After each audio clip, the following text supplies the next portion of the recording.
Company का मालक है। क्या है वो? मालक। बराबर कि नहीं? इसके बाद क्या होता है? इसके बाद कलेक्शन ऑफ, उस लेटर के साथ सेकेंड इंस्टॉलमेंट मांगी जाती है और सेकेंड इंस्टॉलमेंट कंपनी को कलेक्ट करती है अलॉटमेंट मनी को। ये हमने देखा। इसके बाद जो आता है, ये दो ऑप्शन जो थी, ये दो जो स्टेप्स थी वो ऑप्शनल थी। पहला था arrangement related to letter of renunciation. अब ये काम क्या करता है? ये काम करता है ट्रांसफरिंग का, यानी क्या, अगर आपको अलॉटमेंट मंजूर होने के पहले, यानी आपका सर्टिफिकेट आने के पहले ही अगर आपको इस पीरियड के दौरान किसी को अपने शेयर बेचने हैं, यानी निकल जाना है, अपने ओनरशिप गिव अप कर देना है, क्या करना है? तो आप चाहो तो रेनंसिएशन लेटर भेज सकते हो। या तो अगर आपको अपने शेयर्स को स्प्लिटिंग करना है, स्प्लिटिंग यानी क्या? कल एग्जांपल दिया, दो बहनें थी, प्राची और सोनल, है ना, तो छोटी बहन के नाम पे 4 शेयर किए गए, तो स्प्लिटिंग हुए, तो वो स्प्लिटिंग करने के लिए आपको एक एप्लीकेशन आता है, उस एप्लीकेशन को आपको भर के देना पड़ता है। तो कंपनी का सेक्रेटरी फिर दोनों के नाम लिख देता है, किसमें? रिटर्न ऑफ अलॉटमेंट के अंदर। रिटर्न ऑफ अलॉटमेंट क्या है? ये जो पूरी प्रक्रिया है, ये सब राइटिंग में देना पड़ता है। लिस्ट, जो अलॉटमेंट लिस्ट में है ना, पहले किसको मंजूर करना क्या, या जो भी कब प्रपोजल रखा गया, कब किसने क्या किया, कौन सा रेजोल्यूशन पास हुआ, या कौन से बेसिस पर अलॉटेड हुए शेयर्स, ये पूरी प्रक्रिया रिटर्न में, यानी राइटिंग में लिखा होता है। उस राइटिंग को हमको आरओसी को सबमिट करना है। वो डॉक्यूमेंट को नाम दिया है रिटर्न ऑफ अलॉटमेंट, क्योंकि आरओसी को हर एक स्टेटमेंट हमको देनी पड़ती है, सबमिट करनी पड़ती है रजिस्ट्रार को, तो उसको नाम दिया है, उस डॉक्यूमेंट को नाम दिया है रिटर्न ऑफ अलॉटमेंट। और जैसे ही रिटर्न ऑफ अलॉटमेंट किया कि कंपनी अपना नाम, उन सभी अलॉटीज का नाम मेंबर बुक में लिख के उनको नया शेयर सर्टिफिकेट इशू कर देता है in the exchange of allotment letter. और ये पूरी प्रक्रिया को हम बोलते हैं procedure regarding allotment of share. अब इसमें किसी को कोई डिफिकल्टी तो पूछ सकता है हमसे कुछ, नहीं तो मैं पूछूंगा फिर। Any issue? पक्का समझ गया? चलो शुरू करें फिर अभी। हाँ बोलिए।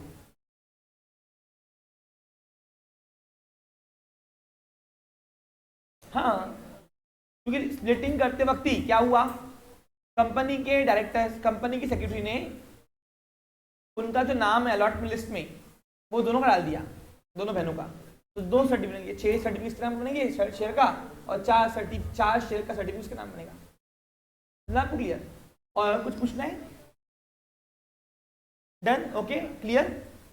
अब अगर मैं ये स्टेप हटा दूं 2, तो इसकी सीधी सी पिक्चर है, सीधी पिक्चर है। देखो क्या हुआ है, कमिटी मीटिंग सेट करेगी, बेसिस बोर्ड आएगा, अप्रूव करेगा, रेजोल्यूशन पास करेगा, तब कंपनी का सेक्रेटरी लेटर ऑफ अलॉटमेंट भेजेगा, फिर अलॉटमेंट मनी कलेक्शन करेगा कंपनी सेक्रेटरी, और फिर रिटर्न ऑफ अलॉटमेंट सबमिट करके आरओसी को मेंबर बुक में नाम लिखकर वो शेयर सर्टिफिकेट इशू कर देगा। ये सीधी पिक्चर है।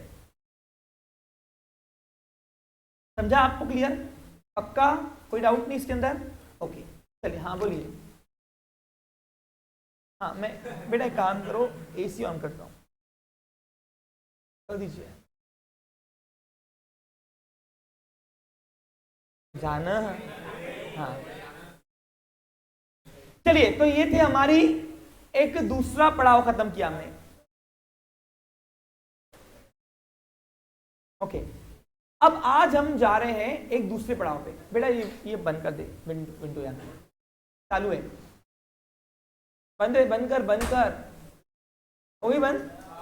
चलो ओके, आज हम पढ़ने वाले हैं 3 टर्म्स न्यू वाले, एक नया टॉपिक, नाम है transfer of share, transmission of share and blank transfer. बस ये लास्ट हमारा फोक सिस्टम में टॉपिक चल रहा है चैप्टर नंबर 3 का, जिसका नाम है, बोलो क्या? Issue of shares. शेयर्स के रिगार्डिंग सारी प्रोसीजर प्रोविजन यहाँ पे फिर खत्म हो जाती है मेरी। ये कॉल्स ऑन शेयर वही है, इसमें आता है वो अलॉटमेंट में। अरे कॉल्स ऑन शेयर क्या होता है पता है आपको? अरे जो इंस्टॉलमेंट कंपनी मांगती है, first call money, final call money, याद करो, तो उसको बोलते हैं कॉल्स ऑन शेयर्स। अब जो इंस्टॉलमेंट मांगने के बाद भी शेयर होल्डर नहीं देता है, पे करता है, तो कंपनी उसके शेयर जब्त कर लेती है। जब्त क्या बोलते हैं? Forfeiture of shares. वो आपको बस अंग्रेजी में लिखा हुआ है। अब वो फोक सिस्टम में क्या पढ़ा हूं मैंने आपको? इशू ऑफ शेयर की अकाउंटिंग में ऑलरेडी पढ़ाया हुआ है। What is calls on shares, जो कंपनी शेयर का इंस्टॉलमेंट मांग रही है उसको बोलते हैं कॉल्स ऑन शेयर्स। देखो उसको जब पढ़ाऊंगा ना लैंग्वेज में तो हाथों ले लूंगा। पढ़ाने वाले टॉपिक कौन से ये जो मैं अभी आपको बता रहा हूँ पोक सिस्टम में, नहीं तो फिर ऐसे शेयर सर्टिफिकेट भी है, देखो ना। अब शेयर सर्टिफिकेट क्या है, रजिस्टर्ड डॉक्यूमेंट है, ओनरशिप डॉक्यूमेंट है, ये मैं आपको पढ़ाया हुआ है 11 में पूरा ऑलरेडी। देखो पोक सिस्टम में क्या होता है बोलो, सिर्फ कंसेप्ट मेन होता है, फोकस कंसेप्ट पे। फिर लैंग्वेज जो है वैसे भी पढ़ाने वाला हूँ मैं आपको। मैंने बोल दिया कि चैप्टर नंबर 3 खत्म हो गया, नहीं बेटा कल से शुरू होगा उल्टा हमारा चैप्टर 3। हाँ, ये अभी तक सिर्फ हम ऐसे घुमा रहे थे पोक सिस्टम में, यानी आपको सिर्फ कंसेप्ट समझाए, सब समझा? क्लियर अमन? खैर ऐसी बात है भाई, इच्छा है मेरी। अरे खैर है ना बेटा, देखो मैं नहीं पूछा करो क्या किया, मैं यहाँ पे डिपेंडेंट सबको यहाँ पे एक्सप्लेन करते नहीं बेटा हूँ। Okay clear? और ना ही मेरे को पूछा मतलब बताया करो मैंने नहीं किया, मैंने बोल दिया ना एक बार खत्म विषय, समझा? क्लियर? हाँ तो भी खैर है, बिन पगारी वकील तो बना ही मत करो भाई मेरे यहाँ पे। खैर है खैर है खैर है, वो क्या बोल रहा क्या नहीं बोल रहा हमको क्या करना है उससे। हाँ जाना बेटा। चलिए पढ़ लिखिए टॉपिक का नाम ट्रांसफर ऑफ शेयर्स।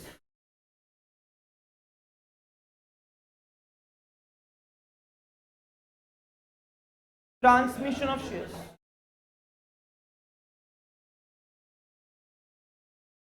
और तीसरा है ब्लैंक ट्रांसफर। अच्छा सुनो, एक्चुअली उल्टा हो गया है, transfer of share and blank transfer एक साथ पढ़ाया जाता है।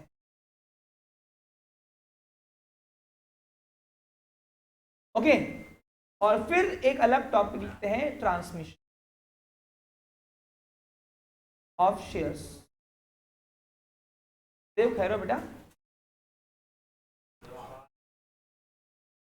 युवराज खैरो, आप खैरो बेटा।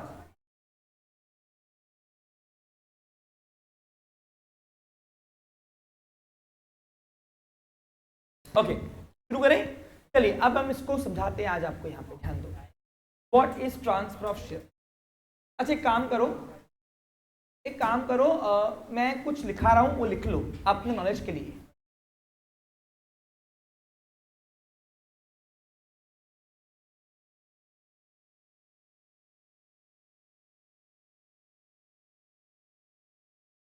तुमको नहीं है ना पोर्शन में ये?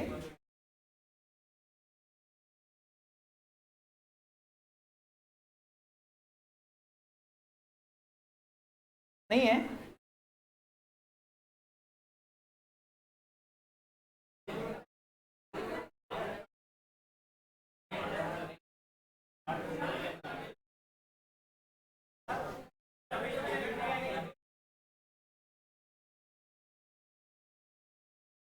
एक डॉक्टर कितना भी भले लेजर से ऑपरेशन करे, जब उसका ट्रेनिंग पीरियड होता है ना उसको फिजिकल सिखाते हैं, मशीन से नहीं, क्योंकि मशीन फेल हो गई तो ऐसे।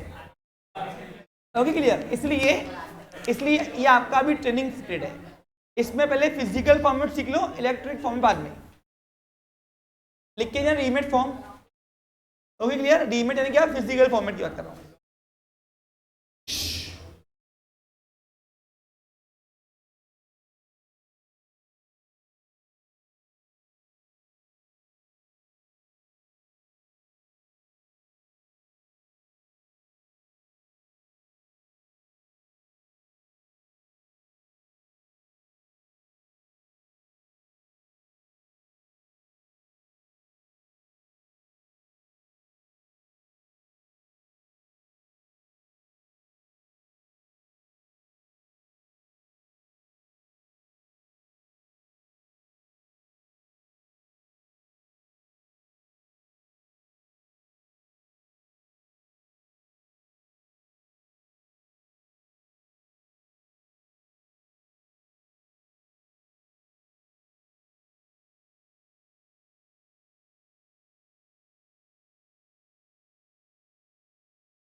युवराज,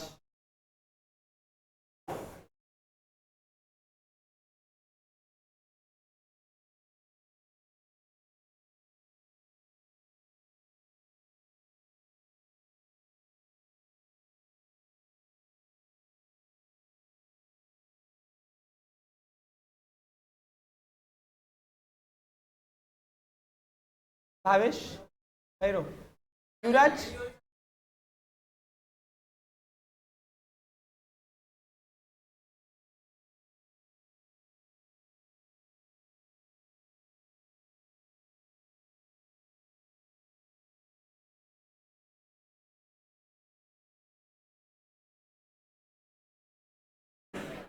ए खैरे उधर।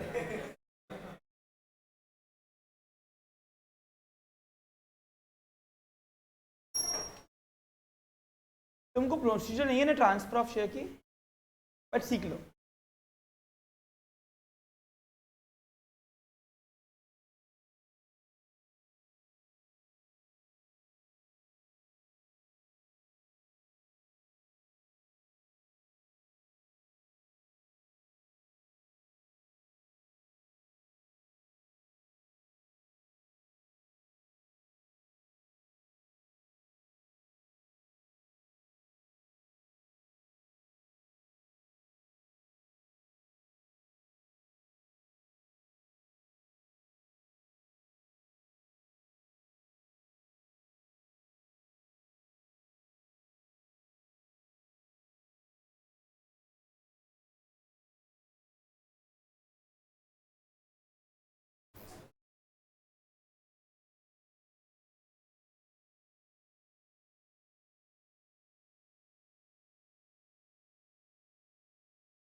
कृष्णा खैरे,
बेटा शांत बैठो।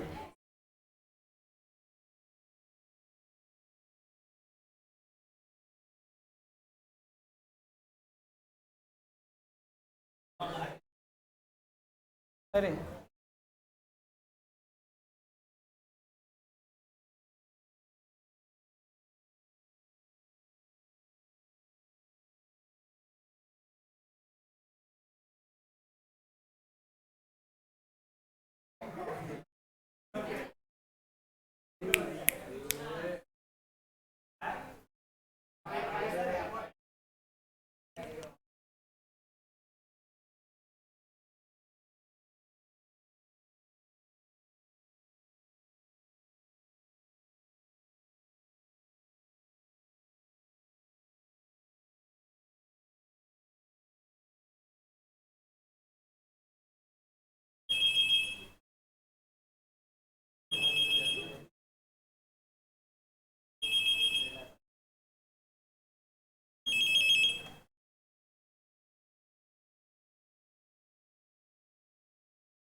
Holding period of lodgement notice.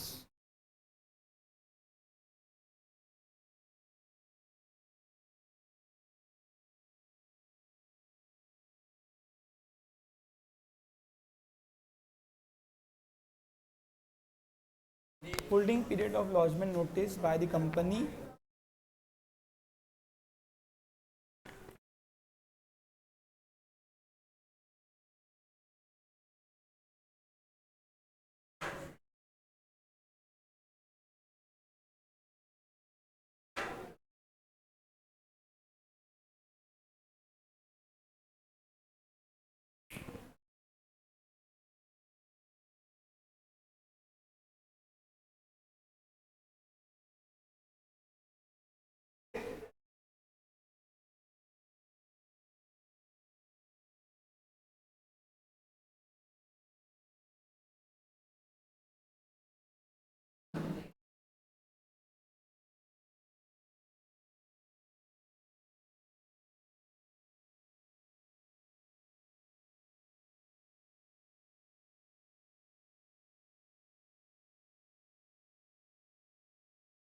Fourteen days है 16 डेज है, देखो तो एक बार।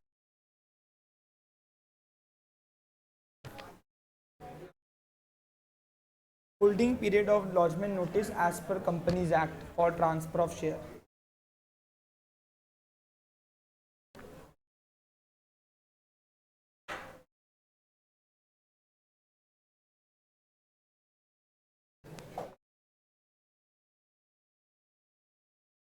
What is lodgement notice in transfer of share as per Companies Act?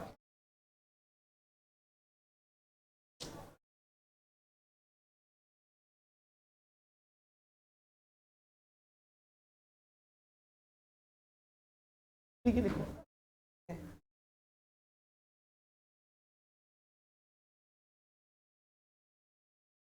तो बैठने के लिए किसने बोला? क्लास के बाहर जाओ, क्लास के बाहर जाओ।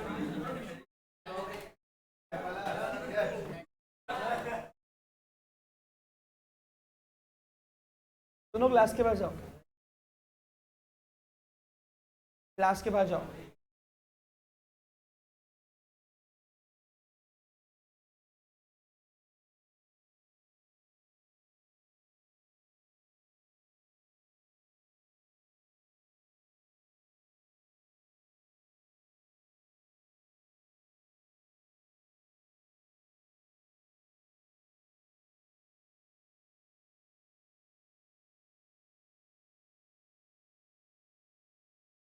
क्लास के बाहर जाओ।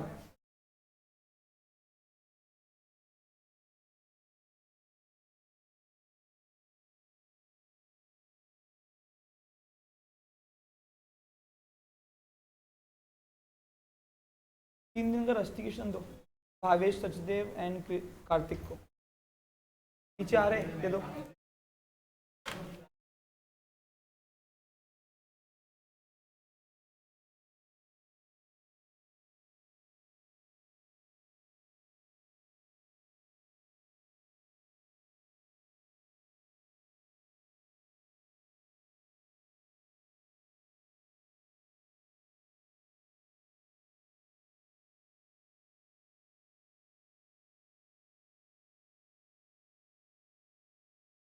देव, क्लास के बाहर जाओ।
ओके, शुरू करते हैं स्टूडेंट्स। अब चलिए समझ लीजिए, आज मैं आपका ट्रांसमिशन ऑफ शेयर नहीं खत्म करूंगा, आज सिर्फ केवल खत्म होगा ट्रांसफर और ब्लैंक ट्रांसफर। सुनिए, अब इनके सिर्फ 10 मिनट लगेंगे मुझे, ये लिखा है तुमको मैंने, इसका हमारा पूरा मेहनत बच गया पीछे फिर समझाने पे, इसलिए लिखा दिया मैंने, ताकि फिर वो समझाने के बाद समझे नहीं समझे, आप ये लिखा रहेगा तो आपके पास हमेशा 10 दिन बाद आप भी पढ़ोगे तो आपको समझ में आएगा। देखिए इधर ध्यान दीजिए, सबसे पहले हम बात करते हैं what is transfer of share. सुन लीजिए, आप अमन बैठे कैसे? हाँ, तो what is the transfer of share समझना पड़ेगा। देखिए, whenever the share holder wants to sell out his share to someone in physical format और डीमेट फॉर्म यानी रीमेट और demat form, that procedure is known as transfer of share. The transfer must take place for consideration, and it means in transfer there is a need of consideration. What is consideration? जब दो parties को कुछ न कुछ मिलता है उसको बोलते हैं कंसिडरेशन। जब भी एक शेयर होल्डर अपनी इच्छा से यानी वॉलंटरीली, अपनी इच्छा के लिए हमने वर्ड यूज किया है voluntarily, whenever the shareholder voluntarily sell out his shares to someone, to some other person, whenever the shareholder sell out his fully paid up share. What is his fully paid up share to someone voluntarily? That process of selling process is known as, in law, is known as transfer of share. तो transfer of share क्या होता है समझे आपको? बताइए। जब भी share holder अपनी इच्छा से अपने शेयर किसी और को बेचना चाहता है, चाहे वो रीमेट हो चाहे वो डीमेट हो, तो उस प्रोसीजर को हमने नाम दिया है लॉ ने ट्रांसफर ऑफ शेयर। अब आज ट्रांसफर डीमेट फॉर्म में होता है, बटन दबाया बिक गया, बटन दबाया परचेस हो गया, इलेक्ट्रॉनिक फॉर्मेट में, क्योंकि आज जो शेयर ट्रांसफर हो रहा है वो ओनली बाय बुक एंट्री हो रहा है। कैसे हो रहा है ना? क्योंकि डीमेट फॉर्म में क्या हो रहा है, ओरिजिनल सर्टिफिकेट ही कंपनियों के पास पड़ा है और कंपनियों को एनएसडीएल और सीडीएसओ को बोल दिया, एनएसडीएल और सीडीएसओ कंपनियों को, इशू कंपनियों को, ये काम करो तुम ये सर्टिफिकेट में रखो, हम सब इनको आपस में खिलाते हैं। And that's why your share certificate is in form of electronic form known as demat form. मैंने आपको पढ़ाया है। यानी आज आपको फिजिकल फॉर्मेट में घर बैठे बैठे शेयर सर्टिफिकेट नहीं आता है। आज आपको शेयर सर्टिफिकेट देना है तो आपको डिस्प्ले आपकी कंप्यूटर स्क्रीन, मोबाइल स्क्रीन पे इलेक्ट्रॉनिकली ऑटोमेटिक जनरेशन जो होता है ना एआई से, वो सर्टिफिकेट आपको देता है। लेकिन रियल वाला सर्टिफिकेट जो बनता था फिजिकल फॉर्मेट में वो कंपनियों के पास सेंटर है, क्योंकि यहाँ पे कंपनी क्या कर रही है, कंपनियां एनएसडी और सीडीएसओ बोल रही है कि इनको खिलाना है आपस में बुक एंट्री से खिलाना। तो आज शेयर ट्रांसफर करना बहुत आसान है। लेकिन अगर मैं पुरानी बात करूं, जब डीमेट फॉर्मेट नहीं था तो एक पर्सन जब शेयर ट्रांसफर करता था यानी अपने शेयर को अपनी इच्छा से बेचता था मार्केट वैल्यू से, तो पहले फिजिकल फॉर्मेट में शेयर ट्रांसफर कैसे होते थे वो आज आपको यहाँ पे प्रोसीजर के माध्यम से बताया जा रहा है। लेकिन ये प्रोसीजर मैं आपको पहले ही बता दूं डीमेट फॉर्म में यूज नहीं होती, ओनली रीमेट फॉर्म में यूज होती है, जो आज नहीं के बराबर ही आता है। लेकिन जैसे कि मैंने आपको बताया कि जब कोई एक डॉक्टर बनता है तो उसको डायरेक्ट इलेक्ट्रॉनिक्स मोड्स पे नहीं सिखाया जाता है, पहले फिजिकल फॉर्मेट में सिखाया जाता है। वैसे ही अगर आपको स्टॉक एक्सचेंज मार्केट में तहलका मचाना है तो एक आपको पहले उसका ये स्टॉक एक्सचेंज मार्केट चलता कैसे है, या ये कंपनीज अपना वर्क कैसे करती है, या फिर कंपनीज के अंदर शेयर होल्डर कैसे होल्डिंग करता है, या फिर एक नया शेयर होल्डर कैसे होल्डिंग कर सकता है, ये सब आपको फिजिकल फॉर्मेट में मालूम होना चाहिए। और इसीलिए आपको प्रोसीजर सिखाई गई है रीमेट फॉर्म में। कौन सी? रीमेट का मतलब होता है जो आपको सिर्फ फिजिकल फॉर्मेट में शेयर होता है। यानी पहले ज़माने में जब इंटरनेट का स्कोप नहीं होता था ज़्यादा, तो कंपनियां अपने शेयर किस तरीके से ट्रांसफर करती थी, सॉरी शेयरहोल्डर्स कंपनियों के अंदर, वो आज आपको यहाँ पे समझाया जा रहा है एग्जाम्पल। और ये सब एग्जाम्पल मैं आपको कोई शौकिया तौर पर नहीं पढ़ा रहा हूँ, आपको सभी इंग्लिश में पैराग्राफ फॉर्म में लिखते आना है।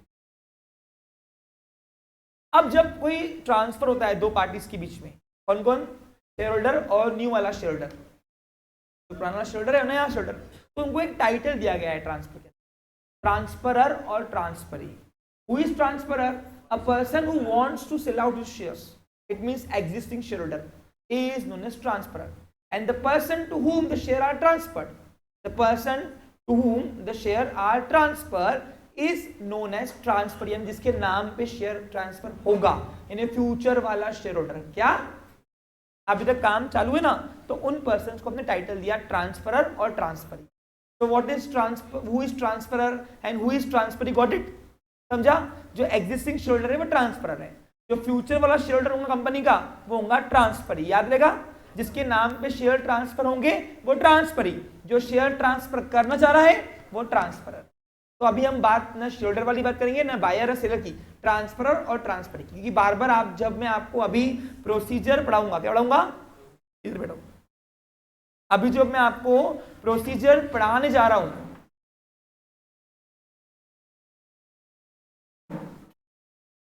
बाहर जा, क्लास के बाहर जा, जब भी कोई प्रोसीजर आपको पढ़ाया जाएगा तो इसमें लॉ की लैंग्वेज यूज होगी, बराबर कि नहीं? तो यहाँ पे हम यहाँ पे बायर और सेलर नहीं बोलेंगे, यहाँ बोलेंगे ट्रांसफरर और ट्रांसफरी। अब बताओ पहले ये दो टाइटल फिक्स है क्या? एग्जाम्पल, सपोज फॉर एग्जाम्पल हमारी एक कंपनी का शेयर होल्डर है Krishna, Krishna have 10 shares and now he want to sell out his share to Lakshya. Okay, so who is transferor and transferee, बताओ? Krishna become a transferor and Laksh become a transferee. The person to whom the shares are transferred, जिसके नाम पे share transfer होंगे। Okay, हमने लिख दिया है ना? What? बस फिर हाँ बेटा एसी बंद कर, पहले एसी बंद करो तो, सॉरी हाँ